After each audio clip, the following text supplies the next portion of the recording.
বিশ্বাভ্ৰষ্ট ভুৱা শিক্ষকসকলক বিচৰণকাৰী তৰাৰ লগত কিয় তুলনা কৰা হৈছে?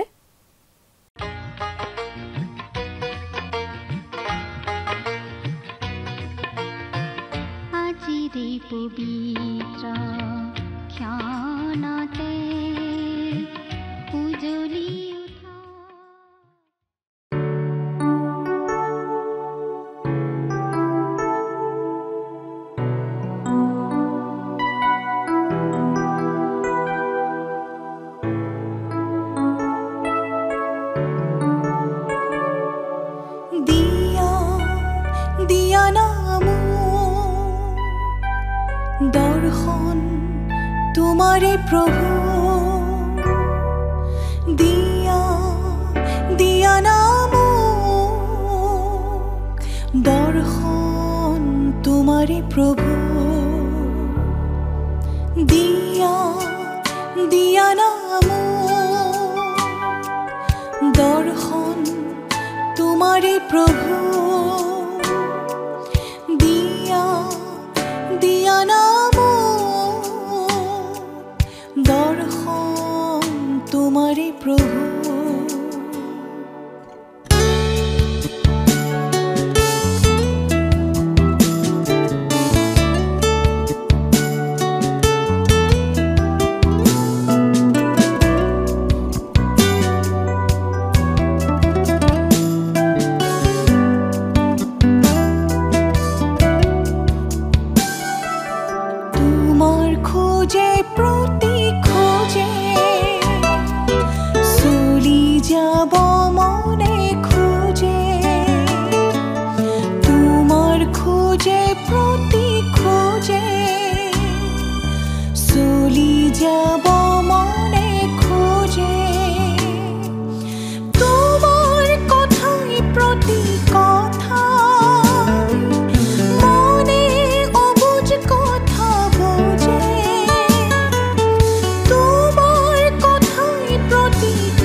দর্শন তোমারে প্রভু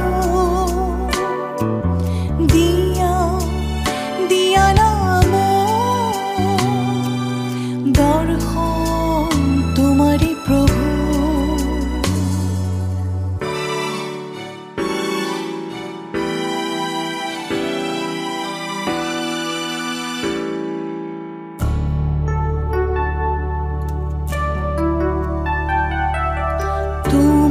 জ্যোতির পোহৰতে জীৱনৰ পোহৰ মই পালো তোমাৰ জ্যোতিৰ পোহৰতে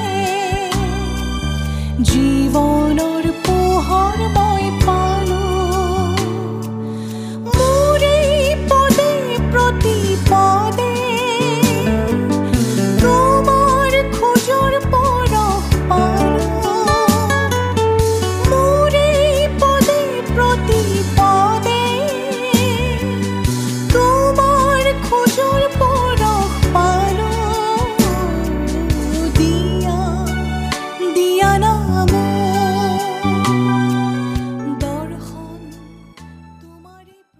নমস্কাৰ আমাৰ ভক্তিবচন অনুষ্ঠানলৈ আপোনাক স্বাগতম জনাইছো খ্ৰীষ্টীয় বিশ্বাসী লোকসকলৰ বাবে বিশেষভাৱে প্ৰস্তুত কৰা এই ভক্তিবচন অনুষ্ঠানটো হৈছে বাইবেল অধ্যয়নৰ ধাৰাবাহিক অসমীয়া অনুষ্ঠান মাজে মাজে পুৰণি নিয়মৰ পৰা আৰু মাজে মাজে নতুন নিয়মৰ পৰা একোখন পুস্তক অধ্যয়নৰ বাবে লৈ বাইবেলৰ গোটেই ৬৬খন পুস্তকৰে ইয়াত অধ্যয়ন কৰা হ'ব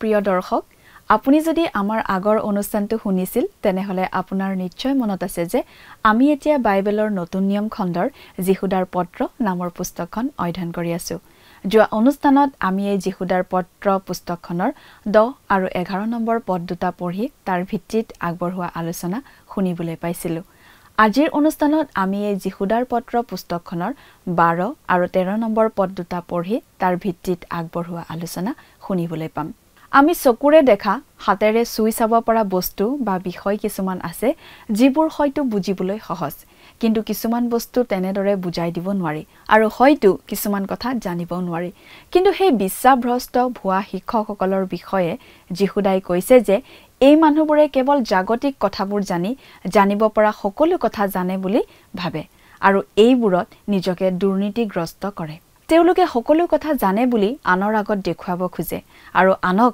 অপথে নিয়ে বিশ্বাসভ্ৰষ্ট শিক্ষকসকল কইনৰ পথত বিলিয়মৰ পথত যায় কইনে ঈশ্বৰক বিশ্বাস কৰিছিল আৰু ধৰ্মত বিশ্বাস কৰিছিল যদিও নিজৰ ইচ্ছামতে সেই কাম কৰিছিল তেওঁ ভাবিছিল যে তেওঁ নিজৰ পথেৰে ঈশ্বৰৰ ওচৰলৈ আহিব পাৰে কইনৰ পথ হৈছে এজন মানুহৰ পথ যিয়ে খ্ৰীষ্টলৈ আঙুলিয়াই দিয়া সৰু মেৰ পোৱালি এটা আনিবলৈ অস্বীকাৰ কৰিছিল অৰ্থাৎ কইন বিশ্বাসৰ দ্বাৰাই ঈশ্বৰৰ ওচৰলৈ অহা নাছিল কইনে ভাবিছিল যে তেওঁ নিজৰ পথেৰে ঈশ্বৰৰ ওচৰলৈ আহিব পাৰে কইনে ধৰ্ম আৰু ঈশ্বৰত বিশ্বাস কৰিছিল কিন্তু তেওঁ নিজৰ ধৰণেৰে কৰিছিল ঈশ্বৰৰ ধৰণেৰে নহয় আনহাতে বিলিয়মে ধনৰ লোভত ঈশ্বৰৰ ইচ্ছাৰ বিৰুদ্ধে গৈছিল তেওঁৰ বাবে ধনেই আছিল সকলো বিশ্বাসভ্ৰষ্ট ভুৱা শিক্ষকসকলৰ ক্ষেত্ৰতো এনে হয় যীহুদাৰ পত্ৰখনৰ পৰৱৰ্তী কেইটামান পদত আধুনিক বিশ্বাসভ্ৰষ্ট শিক্ষকসকল কেনেকুৱা তাৰ সংজ্ঞা আৰু তেওঁলোকৰ বৰ্ণনা কৰা হৈছে এটা কথা জনাই দিয়া হৈছে যে শেষ কালত বিশ্বাসভ্ৰষ্টতাই চূড়ান্ত ৰূপ পাব সেই সময়ৰ বিশ্বাসভ্ৰষ্টতাৰ অতি স্পষ্ট আৰু সৰল বৰ্ণনা ইয়াত আমি পাওঁ বিশ্বাসভ্ৰষ্ট শিক্ষকসকল কেনেকুৱা হয় তাৰ অতি প্ৰাঞ্জল অধিক নাটকীয় অধিক ভয়ংকৰ ভাষা আমি আন ক'তো নাপাওঁ তেনে বিশ্বাসভ্ৰষ্ট লোকৰ বিষয়ে দিয়া প্ৰতিটো বৰ্ণনা আমি গুৰুত্ব সহকাৰে বিবেচনা কৰা উচিত প্ৰিয় দৰ্শক কথাবোৰ অধিক বহলাই চাবলৈ আহকচোন এতিয়া আমি মূল আলোচনাটোৰ মাজলৈ আগবাঢ়ি যাওঁ প্ৰিয় শ্ৰোতা যীহুদাৰ পত্ৰত আমি খ্ৰীষ্টীয় মণ্ডলীত সোমাই পৰা বিশ্বাসভ্ৰষ্ট লোকবিলাকৰ বিষয়ে সাৱধানবাণী পাই আছো ইতিমধ্যে যীহুদাই পুৰণি নিয়মৰ পৰা 6টা উদাহৰণ আমাক দিলে এতিয়া আমি আধুনিক বিশ্বাসভ্ৰষ্ট লোকবিলাকৰ বিষয়ে যীহুদাই কোৱা দেখিবলৈ পাম আমি এতিয়াৰ পৰা কেইটামান পদত আধুনিক বিশ্বাসভ্ৰষ্ট লোকৰ সূত্ৰ আৰু সেই বিশ্বাসভ্ৰষ্ট লোকবিলাকনো কেনেকুৱা তাৰ বৰ্ণনা পঢ়িবলৈ পাম শেষৰ কালত এনেদৰে আত্মপ্ৰকাশ কৰিবলগীয়া আধুনিক বিশ্বাসভ্ৰষ্ট লোকসকলৰ বৰ্ণনাতকৈ আৰু অধিক পৰিষ্কাৰ অধিক সজীৱ অধিক নাটকীয় আৰু অধিক ভয় লগা ভাষা আৰু আন ঠাইত আমি পঢ়িবলৈ নাপাওঁ এতিয়া আমি বাইবেলৰ পৰা পাঠ কৰি দিম যীহুদাৰ পত্ৰ 12 নম্বৰ পদ ইয়াত এনেদৰে লিখা আছে তেওঁবিলাক তোমালোকৰ প্ৰেম ভোজত একেলগে ভোজন কৰোঁতে পানীৰ তলত লুকাই থকা বিঘ্নজনক শিলস্বৰূপ হয় তেওঁবিলাকে নিজকে নিজে নিৰ্ভয়েৰে প্ৰতিপালন কৰে তেওঁবিলাক বতাহৰ দ্বাৰাই চলাই নিয়া পানী নথকা মেঘ তেওঁবিলাক হেমন্তকালৰ ফলহীন গছ দুবাৰ মৰা আৰু উঘালি পৰা গছ আমি এতিয়া আকৌ এজন পণ্ডিতে আগবঢ়োৱা অনুবাদ চাব খুজিছোঁ সেই পণ্ডিতজনে বিশ্বাসভ্ৰষ্টসকলৰ বিষয়ে কৰা এই বৰ্ণনাটো অধিক স্পষ্ট ৰূপত প্ৰকাশ কৰিছে তেওঁ এনেদৰে লিখিছে এওঁবিলাক হৈছে তোমালোকৰ প্ৰীতিভোজত গোপনে থকা শিলৰ নিচিনা তোমালোকৰ লগত কোনো ভয় শংকা নকৰাকৈ গোগ্ৰাসে ভোজন কৰে মেৰ ৰখীয়াই নিজকে পথাৰলৈ চৰাই লৈ যোৱাৰ দৰে যায় বৰষুণ নিদিয়া মেঘৰ দৰে বতাহত উৰি যায় কোনো ফল নলগা হেমন্তকালৰ গছৰ নিচিনা দুবাৰ মৰা শিপা উভলা গছৰ নিচিনা আমাৰ আগত বিশ্বাসভ্ৰষ্ট লোকসকলৰ কেনেকুৱা ছবি এখন যে দাঙি ধৰা হৈছে নহয়নে বাৰু তেওঁবিলাক তোমালোকৰ প্ৰেমভোজত একেলগে ভোজন কৰোঁতে পানীৰ তলত লুকাই থকা বিঘ্নজনক শিলস্বৰূপ হয় সেই বিশ্বাসভ্ৰষ্ট লোকসকল লুকাই থকা শিলৰ নিচিনা আচলতে ছবিখন এনেকুৱা যে জাহাজ ভাঙি দিব পৰা লুকাই থকা শিলৰ নিচিনা পাচনি পৌলে কোৱাৰ নিচিনাকৈ বিশ্বাসৰ নৌকাভংগ তেওঁলোকে কৰে। পাচনি পৌলে দুজন ব্যক্তিৰ কথা উল্লেখ কৰিছে। তেওঁলোক দুজনে এনে বিশ্বাসভ্ৰষ্ট লোকৰ প্ৰভাৱত বা কবলত পৰিছিল বুলি আমি বুজি পাওঁ, আৰু সেই গুপুত শিলে তেওঁলোকৰ বিশ্বাসৰ জাহাজ ভাঙি পেলাইছিল। 1 তিমথিয় 1 নম্বৰ অধ্যায়ৰ 19 আৰু 20 নম্বৰ পদ চাওক। তাত এই কথা আপোনালোকে পঢ়িবলৈ পাব। 1 তিমথিয় 1 নম্বৰ অধ্যায়ৰ 19 আৰু 20 নম্বৰ পদত বিশ্বাসভ্ৰষ্ট লোক এজনক সাগৰত উপঙি ফুৰা বৰফৰ পাহাৰৰ চূড়া এটাৰ লগতো তুলনা কৰিব পাৰি। সাগৰত উপঙি ফুৰা তেনে বৰফৰ ডাঙৰ ডাঙৰ পাহাৰ প্ৰায়েই পানীৰ তলত লুকাই থাকে। প্ৰায় বেছিভাগ অংশই পানীৰ তলতেই লুকাই থাকে, অলপ অংশহে দেখা যায়। কিন্তু কোনো জাহাজে যদি তাত খুন্দা মাৰে, সেই জাহাজ সমুদ্ৰৰ তল পাবগৈ। কিমানবিলাক মানুহৰ, বিশেষকৈ যুৱক যুৱতীৰ বিশ্বাস যে থৰক বৰক হৈছে আৰু বহুতৰে বিশ্বাস যে একেবাৰে ভাঙি গৈছে, এনেকুৱা বিশ্বাসভ্ৰষ্ট লোক কিছুমানৰ কবলত পৰি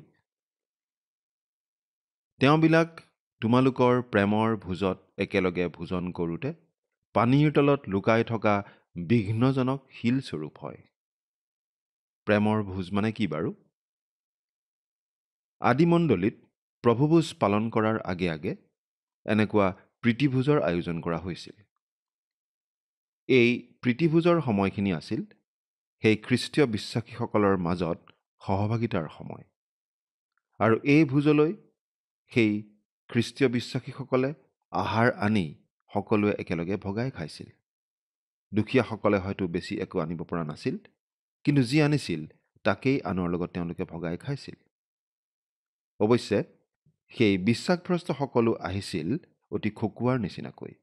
তেওঁলোকে আন সকলোতকৈ বেছিকৈ খাব পাৰিছিল। তেওঁলোকে নিৰ্ভয়েৰে প্ৰতিপালন কৰে। কোনো ভয় বা লাজ নকৰাকৈ তেওঁলোকে গোগ ৰাখে খাইছিল। তেওঁলোক আছিল মেৰৰ জাকটিক খুওৱাৰ পৰিৱৰ্তে নিজেহে গোগ ৰাখে খোৱাত ব্যস্ত থকা মেৰখীয়াৰ নিচিনা। কেৱল আহাৰ খোৱাৰ ক্ষেত্ৰতে নহয়, লোকসকলক ঈশ্বৰৰ বাক্য অৰ্থাৎ আত্মিক আহাৰ খোৱাৰ ক্ষেত্ৰতো তেওঁলোক ব্যৰ্থ হৈছিল। তেওঁলোক কেৱল নিজক লৈয়েই ব্যস্ত আছিল। এজন বিখ্যাত পণ্ডিতে তেওঁৰ বন্ধু এজনলৈ লিখোঁতে এনেধৰণৰ পৰিস্থিতি এটা বৰ্ণনা কৰিছে। তেওঁ লিখা কবিতা এটাত তেওঁ এজন ডেকাৰ বিষয়ে শোক প্ৰকাশ কৰিছে। সেই ডেকাজন খুব ভাল শিক্ষক আছিল আৰু ঈশ্বৰৰ বাক্য খুব ভালদৰে ব্যাখ্যা কৰিব পাৰিছিল। কিন্তু সেই ডেকাজন সাগৰত বুৰি মৃত্যুমুখত পৰিছিল। সেই পণ্ডিতজনে সেই সময়ত তেওঁৰ দেশত চলি থকা অৱস্থাটোৰ বৰ্ণনা এনেদৰে কৰিছিল। ক্ষুধাটোৰ মেৰবোৰে চাৰিওফালে চাই থাকে, কিন্তু সিহঁতক খুৱাওঁতা কোনো নাই। পুলপিতত থিয় হৈ বক্তৃতা দিয়া বিশ্বাসভ্ৰষ্টসকলৰ কি যে এখন দুখ লগা ছবি, নহয়নে বাৰু? তেওঁবিলাক বতাহৰ দ্বাৰাই চলাই নিয়া পানী নথকা মেঘ। তেওঁলোক দেখাত এনেকুৱা যেন একেবাৰে ঈশ্বৰৰ বাক্যেৰে তেওঁলোক পৰিপূৰ্ণ হৈ আছে, কিন্তু তেওঁলোক আচলতে শূন্য আৰু শুকান।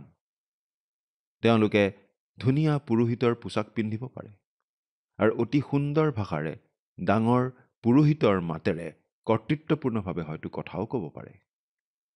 ৰাজহুৱাভাৱে কেনেদৰে কথা ক'ব লাগে, সমাজৰ আগত কেনেদৰে বক্তৃতা দিব লাগে, সেই বিষয়ে তেওঁলোকে প্ৰশিক্ষণ লয় আৰু জানেও। আৰু শাস্ত্ৰৰ কথাবোৰৰ একেবাৰে নতুন ধৰণৰ আত্মিক ব্যাখ্যা কৰি সম্পূৰ্ণ নতুন অৰ্থ কৰি পেলাবও জানে। ঈশ্বৰে যি ক'ব বিচাৰিছে তাতকৈ সম্পূৰ্ণ বেলেগ অৰ্থ কৰি তেওঁলোকে কথাখিনি ক'ব জানে। তেওঁলোক পৃথিৱী সতেজ কৰিব নোৱাৰা কিন্তু আকাশত উৰি ফুৰা ধুনীয়া ধুনীয়া মেঘৰ নিচিনা মাত্ৰ। এজন বিখ্যাত পণ্ডিতে কৈছিল, মই শৈশৱকালত জহকালি কপাহৰ বাগানত কাম কৰিছিলোঁ। মূৰৰ ওপৰেৰে পাৰ হৈ যোৱা মেঘবিলাক মই চাইছিলোঁ, কিন্তু সেই মেঘবোৰত বৰষুণ নাছিল। সেই মেঘবোৰ বগা বৰফৰ নিচিনা ফুপুলা তোলা যেন মাত্ৰ আছিল। বিশ্বাসভ্ৰষ্টসকলৰ তেনেকুৱা ছবি এখনেই যীহুদাই ইয়াত অংকন কৰিছে। সেই বিশ্বাসভ্ৰষ্টসকলৰ জীৱনদায়ক জল নাই। তেওঁলোকে আচলতে ঈশ্বৰৰ বাক্যৰ বিষয়ে একো নাজানে বুলি ক'ব পাৰি। তেওঁবিলাক হেমন্তকালৰ ফলহীন গছ, দুবাৰ মৰা আৰু উঘালি পৰা গছ। ভুৱা শিক্ষকৰ বিষয়ে সাৱধানবাণী শুনাই প্ৰভু যীশুৱে এই বুলি কৈছিল, এতেকে তোমালোকে ফলৰ দ্বাৰাই সিহঁতক চিনিবা। মথিয়ে লিখা শুভবাৰ্তা 7 নম্বৰ অধ্যায়ৰ 20 নম্বৰ পদ। যীহুদাই কৈছে যে বিশ্বাসভ্ৰষ্ট লোকবিলাক ফলহীন গছৰ নিচিনা। তেওঁবিলাক দুবাৰ মৰা আৰু একেবাৰে উঘালি পেলোৱা গছৰ নিচিনা। এজন বিখ্যাত প্ৰচাৰকে এই বুলি মন্তব্য কৰিছিল, যেতিয়া কোনো মানুহে মাত্ৰ এবাৰ জন্ম লয়, তেওঁ দুবাৰ মৰিব লাগিব, কিন্তু যদি তেওঁ দুবাৰ জন্ম লয়, তেতিয়াহ'লে মাত্ৰ এবাৰহে মৰিব লাগিব। অৰ্থাৎ শাৰীৰিকভাৱে জন্ম লোৱাৰ পাছত প্ৰভু যীশুক গ্ৰহণ কৰি আত্মিকভাৱে নতুন জন্ম নল'লে শাৰীৰিক মৃত্যুৰ পাছত আকৌ অনন্ত মৃত্যু ভোগ কৰিব লাগিব। কিন্তু যীশুখ্ৰীষ্টক গ্ৰহণ কৰি নতুন জন্ম লোৱাসকলে কেৱল শাৰীৰিকভাৱেহে মৰিব, কিন্তু অনন্ত মৃত্যু তেওঁলোকৰ নহয়। তেওঁলোকে লাভ কৰে অনন্ত জীৱন। এই কথাটো আমি আকৌ এবাৰ কৈ দিব খুজিছোঁ। যিজন লোক দুবাৰ জন্মে, তেওঁৰ মাত্ৰ এবাৰ মৃত্যু হ'ব, কিন্তু যিজন লোকে মাত্ৰ এবাৰ জন্ম লৈছে, তেওঁৰ দুবাৰ মৃত্যু হ'ব। যেতিয়া কোনো এজন লোকে প্ৰভু যীশুক নিজৰ ত্ৰাণকৰ্তা বুলি গ্ৰহণ কৰে, তেওঁৰ নতুন জন্ম হয়। পবিত্ৰ আত্মাৰ যোগেৰে ঈশ্বৰে তেওঁক নতুন জন্ম দিয়ে আৰু তেওঁ দ্বিতীয়বাৰ জন্ম লোৱাৰ নিচিনা হয়। প্ৰভু যীশুক বিশ্বাস কৰা, নতুন জন্ম লাভ কৰা এনে লোকসকলৰ শাৰীৰিক মৃত্যু হ'লেও আত্মিক মৃত্যু আৰু নহয়। অনন্তকলীয়া মৃত্যু আৰু তেওঁ ভোগ কৰিব নালাগে। সেইবাবেই প্ৰভু যীশুক গ্ৰহণ কৰি এনেদৰে দুবাৰ জন্ম লোৱা লোকসকলৰ মৃত্যু মাত্ৰ এবাৰ হ'ব। এই পৃথিৱীত যিমানবোৰ লোক আছে, সকলোৱেই অন্ততঃ এবাৰকৈ জন্মগ্ৰহণ কৰিছে। কিন্তু প্ৰভু যীশুক গ্ৰহণ কৰা লোকসকলে নতুন জন্ম লাভ কৰিছে, অৰ্থাৎ দ্বিতীয়বাৰ জন্ম লৈছে। প্ৰিয় শ্ৰোতা, আপুনি বাৰু সেই দ্বিতীয় জন্মটো লৈছেনে? এবাৰ চিন্তা কৰি চাওকচোন।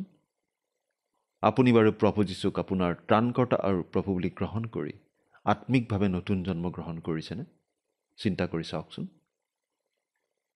আচলতে যীহুদাই কৈছে, সেই বিশ্বাসভ্ৰষ্ট লোকসকল আত্মিকভাৱে মৰা। সেই বিশ্বাসভ্ৰষ্ট লোকসকল পাপ অপৰাধত মৰা। আচলতে প্ৰতিজন মানুহেই যেতিয়া এই পৃথিৱীত জন্মগ্ৰহণ কৰে, পাপ অপৰাধত মৰা হিচাপেই জন্মগ্ৰহণ কৰে। সেই বিশ্বাসভ্ৰষ্ট লোকসকল পাপ অপৰাধত মৰা অৱস্থাতেই আছে। কিন্তু তথাপি তেওঁলোকে আন আন মানুহক নেতৃত্ব দিবলৈ চেষ্টা কৰে। তেওঁলোকে মানুহৰ নেতা হ'বলৈ চেষ্টা কৰে।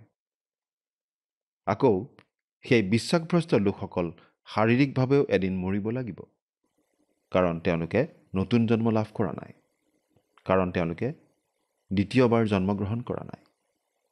গতিকে সেই বিশ্বাসভ্ৰষ্ট লোকসকল দুবাৰ মৰা, পাপ অপৰাধতো মৰা আৰু আকৌ এবাৰ শাৰীৰিকভাৱে যে মৰিব লাগিব সেইবাবেও মৰা। বিশ্বাসভ্ৰষ্টজনৰ এনেকুৱা এখন দুখ লগা ছবি ইয়াত আমাৰ আগত দাঙি ধৰা হৈছে। যীহুদাই তেওঁলোকৰ বৰ্ণনা দি আছে, কিন্তু তেওঁলোকৰ বৰ্ণনা দি যীহুদাই এতিয়াও শেষ কৰা নাই। সেই বিশ্বাসভ্ৰষ্ট লোকসকলৰ বিষয়ে ক'বলগীয়া কথা আৰু আছে। ইয়াৰ পাছৰ পদটো, অৰ্থাৎ 13 নম্বৰ পদটোতো আমি বিশ্বাসভ্ৰষ্ট লোকসকলৰ বিষয়ে আৰু কিছু কথা পঢ়িবলৈ পাওঁ। আহকচোন পদটো পাঠ কৰি দিওঁ। যীহুদাৰ পত্ৰ 1 নম্বৰ অধ্যায়ৰ 13 নম্বৰ পদ। ইয়াত এনেদৰে লিখা আছে, তেওঁবিলাক নিজৰ লাজৰূপে ফেন উলিওৱা সাগৰৰ প্ৰচণ্ড ঢৌ। তেওঁবিলাক ভ্ৰমণকাৰী তৰাস্বৰূপ। সেইবোৰৰ কাৰণে অনন্তকলীয়া ঘোৰ আন্ধাৰ সাঁচি থোৱা হৈছে। প্ৰিয় শ্ৰোতা, ইয়াৰ আগৰ পদটোত যীহুদাই কৈছিল যে সেই বিশ্বাসভ্ৰষ্ট লোকবিলাক হৈছে বতাহে উৰুৱাই লৈ ফুৰা বৰষুণ দিব নোৱাৰা মেঘৰ নিচিনা।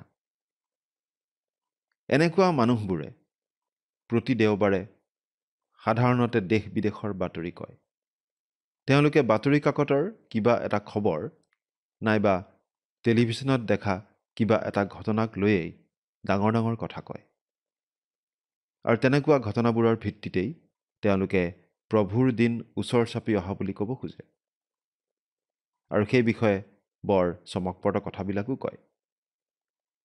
কিন্তু আমাৰ এই বৰ্তমান সময়ৰ বাবে ঈশ্বৰৰ বাক্যনো কেনেদৰে প্ৰযোজ্য হয়? ঈশ্বৰৰ বাক্যৰ পৰা আজিৰ যুগৰ বাবে আমাৰ দৈনন্দিন জীৱনৰ বাবে আমি কি শিক্ষা ল'ব লাগে, সেইবোৰ কথা তেওঁলোকে নকয় বা সেই ব্যাখ্যা তেওঁলোকে নিদিয়ে। হয়তো সেই বিষয়ে তেওঁলোকে নাজানেও।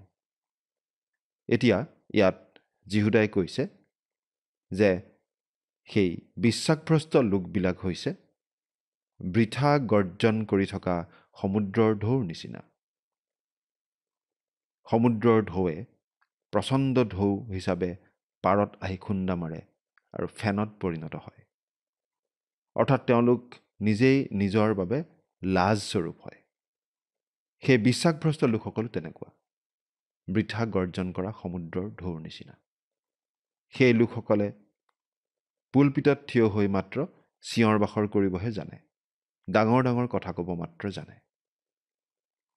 এই ভুৱা শিক্ষকসকলৰ বৰ্ণনা দি এবাৰ এজন শিক্ষকে এনেদৰে কৈছিল যে এই ভুৱা শিক্ষকসকলে তেওঁলোকৰ অস্থিৰ আৱেগৰ বশৱৰ্তী হৈ কাম কৰে।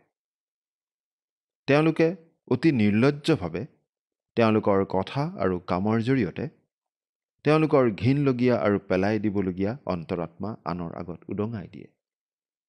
তাৰ বাবে তেওঁলোকে লাজো নকৰে। যীহুদাই কৈছে তেওঁবিলাক ভ্ৰমণকাৰী তৰাস্বৰূপ। ভ্ৰমণকাৰী তৰা, আকাশত অনাই বনাই ঘূৰি ফুৰা তৰা। এই ঘূৰি ফুৰা তৰাবিলাকে মহাকাশত কেৱল ঘূৰি ফুৰে। তেনেকুৱা তৰাবিলাকে কোনো নিৰ্দিষ্ট কক্ষপথ নামানি যেনি তেনি ঘূৰি ফুৰে। সেই বিশ্বাসভ্ৰষ্ট লোকসকলো তেনেকুৱা। তেওঁলোকৰ কোনো নিৰ্দিষ্ট কক্ষপথ নাই, কোনো নিৰ্দিষ্ট গতি নাই, কোনো এটা বিশেষ দিশত তেওঁলোক আগ নাবাঢ়ে। তেওঁলোক যেনি তেনি ঘূৰি ফুৰে। তেওঁলোক অস্থিৰ, তেওঁলোকৰ মন কেতিয়াও থিৰে নাথাকে। তাৰ পাছত যীহুদাই কৈছে যে সেইবোৰৰ কাৰণে অনন্তকলীয়া ঘোৰ আন্ধাৰ সাঁচি থোৱা হৈছে। ইয়াত নৰকৰ কথা কোৱা হৈছে। নৰকৰ এটা চিন হৈছে জুই, আৰু নৰকৰ আন এটা উপমা হৈছে ঘোৰ অন্ধকাৰ। জুইৰ উপমাটোৰ ওপৰত মানুহে যথেষ্ট গুৰুত্ব আৰোপ কৰি থাকে, আৰু নৰক বোলা ঠাইখন আক্ষৰিক অৰ্থতে আছে আৰু সঁচাকৈ আছে। কিন্তু জুইটো আক্ষৰিক অৰ্থৰ জুই বুলি কোৱাটো বেছি শুদ্ধ নহ'ব।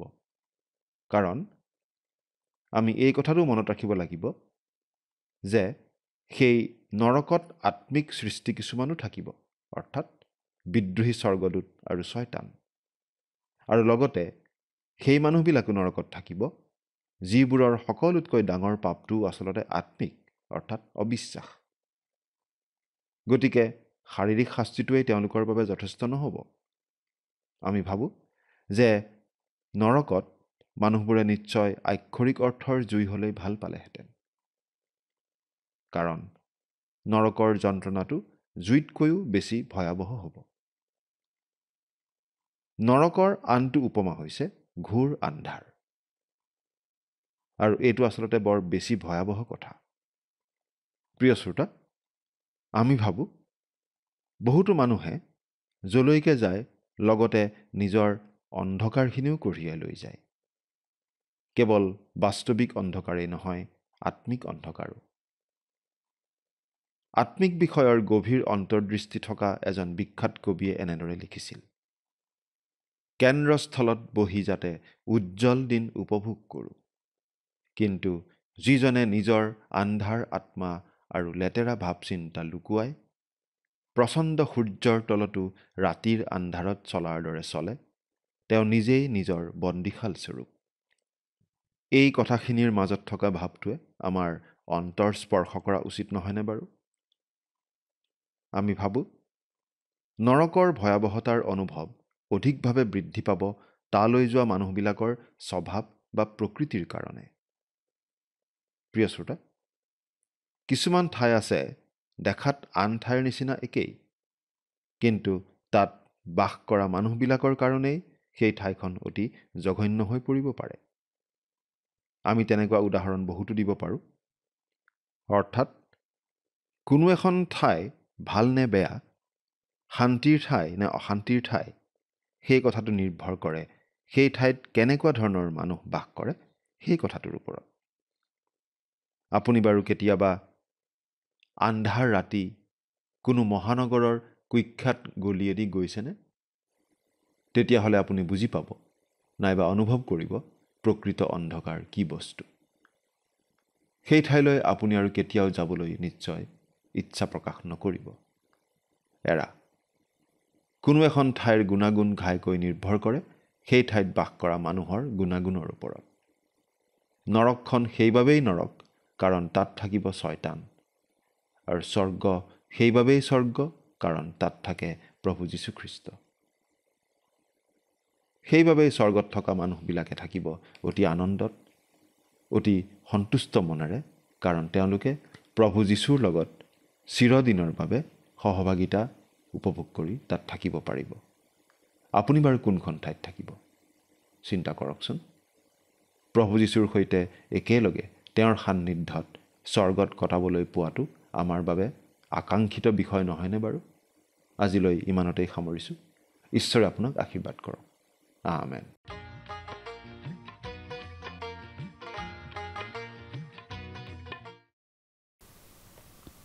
বিশ্বাভ্ৰষ্ট ভুৱা শিক্ষকসকল বতাহে উৰুৱাই লৈ ফুৰা ডাৱৰৰ দৰে। এই লোকসকলে সাধাৰণতে প্ৰতি দেওবাৰে সাম্প্ৰতিক পৰিঘটনাৰ ওপৰত কথা কয়। তেওঁলোকে বাতৰি কাকতৰ পৰা বা টেলিভিছনত দেখা কিবা এটা উলিয়াই লয় আৰু সেইটোৱেই তেওঁলোকৰ বিষয় হৈ পৰে বাৰ্তা দিবৰ বাবে। তেওঁলোকে প্ৰকৃততে ঈশ্বৰৰ বাক্যৰ ব্যাখ্যা নিদিয়ে, যিটো দিনটোৰ বাবে প্ৰযোজ্য হ'ব। তেওঁলোক সাগৰৰ উত্তাল ঢৌ। এই ভুৱা শিক্ষকসকল তেওঁলোকৰ অস্থিৰ আৱেগবোৰৰ দ্বাৰা প্ৰেৰিত হয়। তেওঁলোকে লাজ নোহোৱাকৈ কথা আৰু কৰ্মত নিজৰ ভিত্তি আৰু পৰিত্যক্ত আত্মা প্ৰদৰ্শন কৰে। তেওঁলোক বিচৰণকাৰী তৰাৰ নিচিনা। বিচৰণকাৰী তৰাবোৰে আশাৰ মাজেৰে মাত্ৰ বিচৰণ কৰি ফুৰে। কোনো নিৰ্দিষ্ট পথ নাথাকে, সেইবাবে কাকো বাট দেখুৱাব নোৱাৰে। এই লোকসকলে কোনো ধৰণৰ পথ অনুসৰণ নকৰে।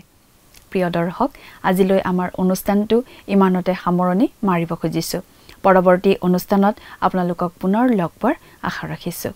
সামৰণি মৰাৰ আগতে আহকচোন আমি খন্তেক প্ৰাৰ্থনাত মূৰ দুৱাওঁ। স্বৰ্গত থকা অতি মৰমীয়াল দয়ালু পিতৃ ঈশ্বৰ, প্ৰভু তোমাক ধন্যবাদ দিছোঁ। বিশেষকৈ পিতৃ সময়তে প্ৰাৰ্থনা কৰিছোঁ তোমাৰ চৰণত। প্ৰভু, তোমাৰ যি পবিত্ৰ বাক্য অধ্যয়ন কৰা হ'ল, আৰু সঁচাকৈ প্ৰভু প্ৰতিজন দৰ্শকক এই বাক্য বুজি পোৱাত তুমি সহায় কৰিবা। আৰু বিশেষকৈ প্ৰভু তোমাৰ বাক্যৰ অবাধ্য হ'লে যে আমাৰ জীৱনলৈ প্ৰভু যিবিলাক শাস্তি প্ৰভু আহিবলগীয়া, সেই সকলোৰ বিষয়ে তেওঁলোকে যাতে জানিব পাৰিব, আৰু সেয়েহে প্ৰভু তেওঁলোকে সময় থাকোঁতে নিজকে শুধৰণি কৰি সত্য আৰু শুদ্ধ ৰূপে যাতে প্ৰতিষ্ঠিত কৰি তুলিব পাৰিব, তেনে আশীৰ্বাদ প্ৰভু তেওঁলোকৰ জীৱনত তুমি দান কৰিবা। এই সকলো যাচনা মহান প্ৰাণকৰ্তা প্ৰভু যীশুখ্ৰীষ্টৰ নামত অৰ্পণ কৰিছোঁ। আমেন। প্ৰিয় দৰ্শক, যোৱা অনুষ্ঠানৰ প্ৰশ্নটোৰ শুদ্ধ উত্তৰটো হৈছে এনচাৰ অপশ্যন এ বিলিয়ম। আজিৰ অনুষ্ঠানৰ ওপৰত আধাৰিত প্ৰশ্নটো হৈছে যিহুদাই বিশ্বাসভ্ৰষ্ট লোকসকলক কেনেধৰণৰ শিল বুলি কৈছে? অপশ্যন এ লুকাই থকা, অপশ্যন বি উজুতি খোৱা, অপশ্যন চি চুকৰ প্ৰধান, অপশ্যন ডি চিৰস্থায়ী। প্ৰিয় দৰ্শক, আজিৰ প্ৰশ্নৰ সঠিক উত্তৰটো আজি সন্ধিয়া 6 বজাৰ আগেয়ে আপোনাৰ নাম আৰু সম্পূৰ্ণ ঠিকনাৰে সৈতে আমালৈ 7429840242 নম্বৰত SMS নাইবা হোৱাটছআপ যোগে প্ৰেৰণ কৰক। প্ৰিয় দৰ্শক, আপুনি যদি আমাৰ এই অনুষ্ঠানৰ যোগেদি আশীৰ্বাদপ্ৰাপ্ত হৈছে আৰু আমাৰ লগত কথা পাতিবলৈ বিচাৰিছে বা আপোনাক প্ৰাৰ্থনাৰ সহায়ো পৰামৰ্শ লাগে, তেন্তে আমালৈ 7429840242 এই নম্বৰত পোনপটীয়াকৈ ফোন কৰিব পাৰিব। ধন্যবাদ।